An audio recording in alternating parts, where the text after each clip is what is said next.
নমস্কার বন্ধুরা। তো 9 জুলাই 2026-এর যে গুরুত্বপূর্ণ কারেন্ট অ্যাফেয়ার্সগুলো আছে সেগুলো আজকে ডিসকাস করব। এর আগের ভিডিওতে অলরেডি ডেইলি কারেন্ট অ্যাফেয়ার্স দেওয়া হয়, তো যারা যারা দেখোনি অবশ্যই দেখে নেবে। প্রথমে কনসেপ্টের জন্য কিছুটা আলোচনা করব এবং তারপরে এমসিকিউ আছে। দেখো, প্রথমে বলেছে জিএসটি কাউন্সিল। তো জিএসটি কাউন্সিলটা কি? কেন্দ্রীয় অর্থমন্ত্রী 18তম জিএসটি কাউন্সিল মিটিংয়ে সভাপতিত্ব করেছেন। কততম? 18তম। এবং স্ট্যাটিকটা দেখো, স্ট্যাটিক থেকে কীরকম কোশ্চেন আসে। জিএসটি দিবস যেটা, সেটা 1 জুলাই পালন করা হয়। কত? 1 জুলাই। আর অনুচ্ছেদ যেটা আর্টিকেল 279, কত? 279 হলো। তাহলে 18তম জিএসটি কাউন্সিলিং মিটিং এটা। আর জিএসটির 1 জুলাই পালন করা হচ্ছে।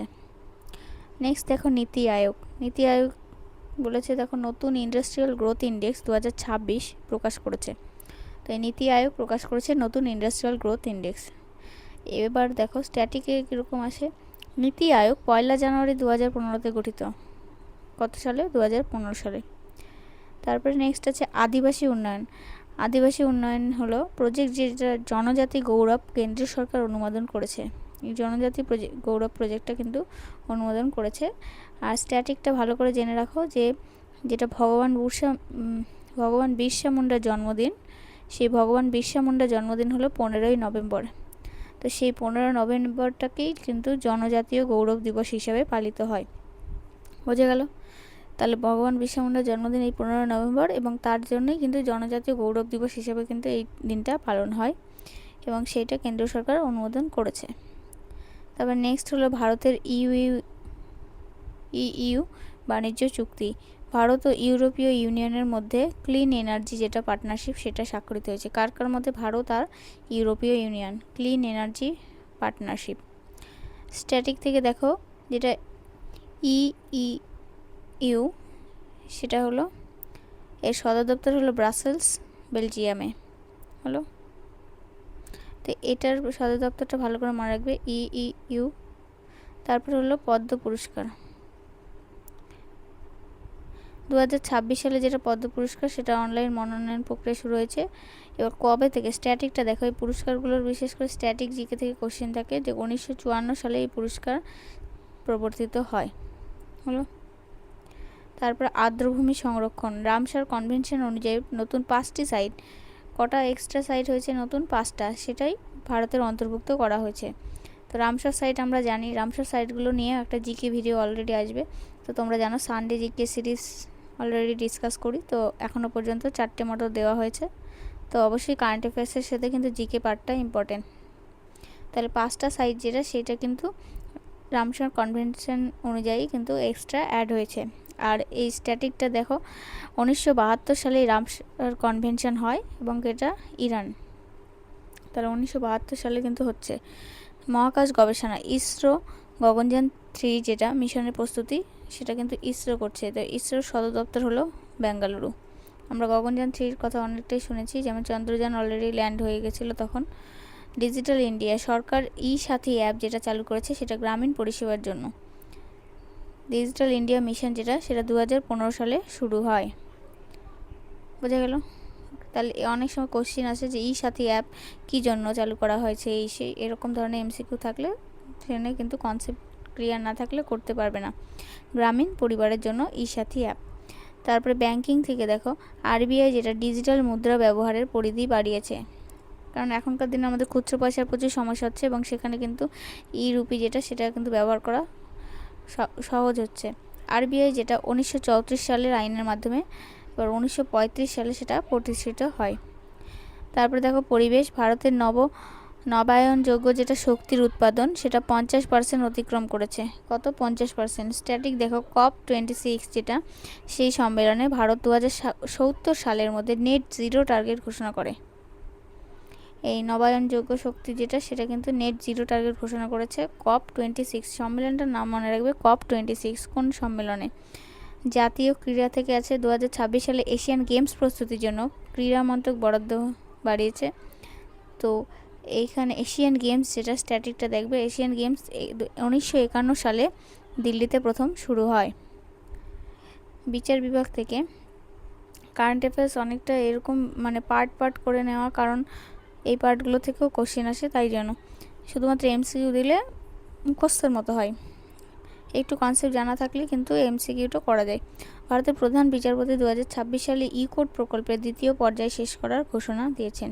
আর প্রধান বিচারপতি নিয়োগ করেন কে? রাষ্ট্রপতি। বোঝা গেল? আন্তর্জাতিক সম্পর্ক থেকে দেখো, ভারত এবং ফ্রান্সের মধ্যে নৌ মহড়া বরণ শুরু হয়েছে। কার কার মধ্যে? ভারত এবং ফ্রান্স, ইন্ডিয়া আর ফ্রান্স হলো।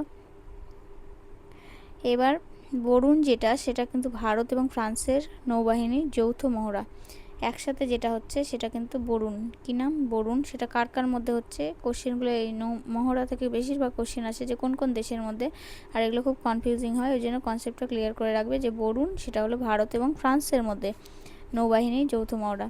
তবে স্বাস্থ্য থেকে দেখো, মিশন ইন্দ্রধনুষ 5.0 যেটা দেশ জুড়ে টিকাকরণ বৃদ্ধির জন্য চালু হয়েছে। তাহলে এইটাও কোশ্চেন থাকে যে মিশন ইন্দ্রধনুষ 5.0 এটা কোনটার সঙ্গে যুক্ত আছে। তাহলে এখানে অনেক অপশান আছে, তার মধ্যে কিন্তু টিকাকরণ যে অপশানটা সেটা কিন্তু কারেক্ট আনসার। আর এটা কী ধরনের টিকা? মূলত শিশু এবং গর্ভবতী মহিলাদের জন্য। তবে সংস্কৃতি থেকে দেখো, ইউনেস্কো ওয়ার্ল্ড হেরিটেজ সাইটের তালিকায় নতুন একটি ভারতীয় ঐতিহাসিক স্থান যুক্ত হয়েছে। আর ইউনেস্কো সদর দপ্তর জানি আমরা প্যারিসে। তারপর অর্থনীতি থেকে কি কারেন্টে রয়েছে? ভারতের বর্তমান জিডিপি প্রবৃদ্ধির হার 7.2% আনুমানিক করা হয়েছে। জিডিপি পরিমাপ করে কে? National statistical office, NSO. প্রতিরক্ষা থেকে দেখো, দেশের প্রযুক্তিতে তৈরি নতুন অগ্নি 6 মিসাইল সফলভাবে পরীক্ষা করা হয়েছে। কোন মিসাইল? অগ্নি 6। আর ডিআরডিও যেটা, সেটা কিন্তু 1958 সালে প্রতিষ্ঠিত হয়। তার পরিকাঠামো থেকে, গঙ্গা এক্সপ্রেসওয়ে প্রকল্পের কাজ 90% সম্পন্ন হয়েছে। এটি ভারতের দীর্ঘতম এক্সপ্রেসওয়েগুলির মধ্যে অন্যতম।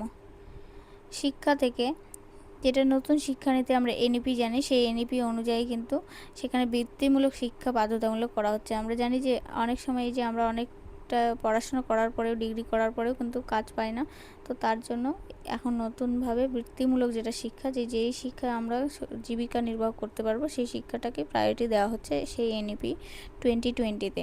আর মুখস্থ বিদ্যা তো নয়, কেননা মুখস্থ করে শুধুমাত্র মানে এমনি ডিগ্রি হয়তো হয়, কিন্তু অনেক ক্ষেত্রে জেনারেল নলেজই আমাদের বেশিরভাগ কাজে লাগে।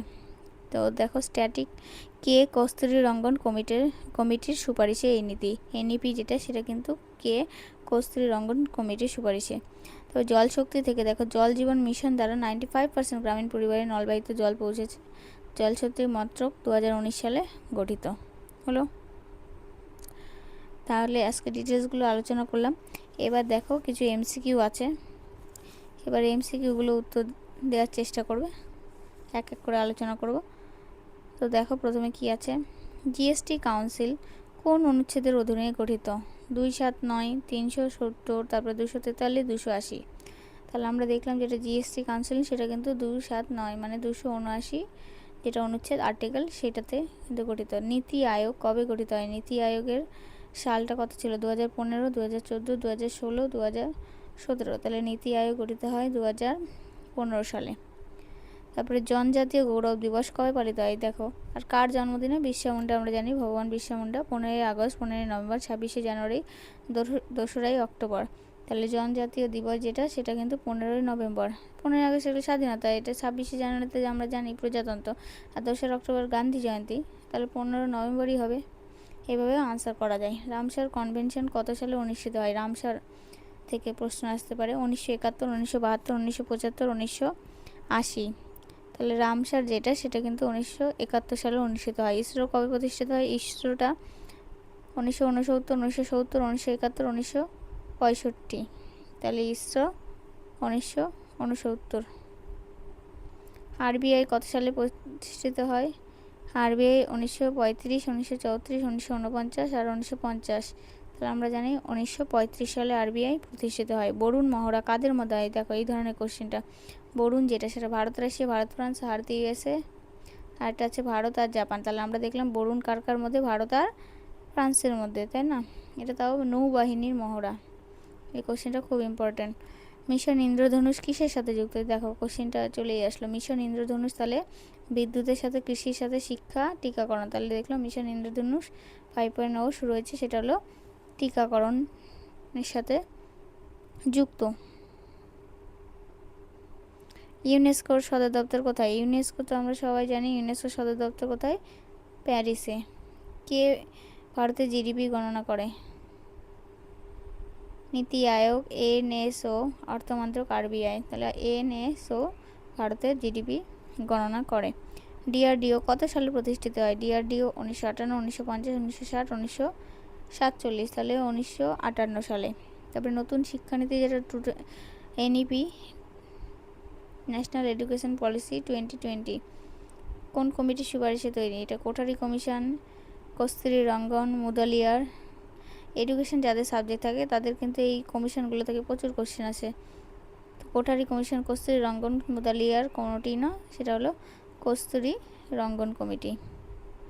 জলশক্তি মন্ত্রক কবে গঠিত হয়? জলশক্তি মন্ত্রক 2019, 14, 2018, 2021। তাহলে জলশক্তি মন্ত্রক 2019 সালে। পদ্ম পুরস্কার কত সালে প্রবর্তিত হয়? 1950, 1954, 1958, 1947। তাহলে পদ্ম পুরস্কার হলো 1954। তো গগনযান এবং মিশনের মূল সংস্থা কোনটা? গগনযান আমরা জানি সেটা কি, ডিআরডিও, নাসা, ইসরো না স্পেস এক্স? ইসরো। নাসা তো আমেরিকার। জিএসটি দিবস কবে পালন করা হয়? জিএসটি দিবস 1 জুলাই, 1 জুন, 1 এপ্রিল, 1 মে। তাহলে এখানে 1 জুলাই। তো COP26 যেটা সম্মেলনে ভারতের নেট জিরো টার্গেট কত সালের মধ্যে? 50, 60, 70, 75। তাহলে এখানে 70 সালের মধ্যে। এশিয়ান গেমস কোথায় শুরু হয় প্রথম? টোকিও, দিল্লি, ব্যাংকক আর একটা সিওল। তাহলে এশিয়ান গেমস হলো দিল্লিতে। ডিজিটাল ইন্ডিয়া মিশন কত সালে শুরু হয়? 14, 15, 16, 17, 15 সালে। ভারতের বর্তমান বিচারপতিকে নিয়োগ প্রধান বিচারপতিকে নিয়োগ করেন কে? উপরাষ্ট্রপতি, প্রধানমন্ত্রী, রাষ্ট্রপতি, আইনমন্ত্রী। যেটা প্রধান বিচারপতি তাকে কিন্তু নিয়োগ করে রাষ্ট্রপতি। হলো। তাহলে আজকে এই পর্যন্ত থাকলো। এমসিকিউগুলো ভালো করে প্র্যাকটিস করলেই ডেলি কারেন্ট অ্যাফেয়ার্স যদি ডেলি দেখো তোমরা, তাহলে কিন্তু আর পেন্ডিং থাকবে না। অনেক সময় কি হয়, ডেলি দেখার হয় না জন্য আমাদের 1 মাস 2 মাস একবারে টানা 6 মাস দেখতে হয়, তখন কিন্তু প্রচুরটা চাপ হয়ে যায়। তো এইভাবে করে প্রতিদিন একটু একটু করে দেখতে থাকলে অনেক কোশ্চেন প্র্যাকটিস হয়ে যাবে। 20টা করে কোশ্চেন যদি ডেলি প্র্যাকটিস করি তাহলেই 1 মাসে কিন্তু অনেক। তো আজকে এই পর্যন্ত থাকলেও, নেক্সট ভিডিওতে দেখা হচ্ছে। ধন্যবাদ।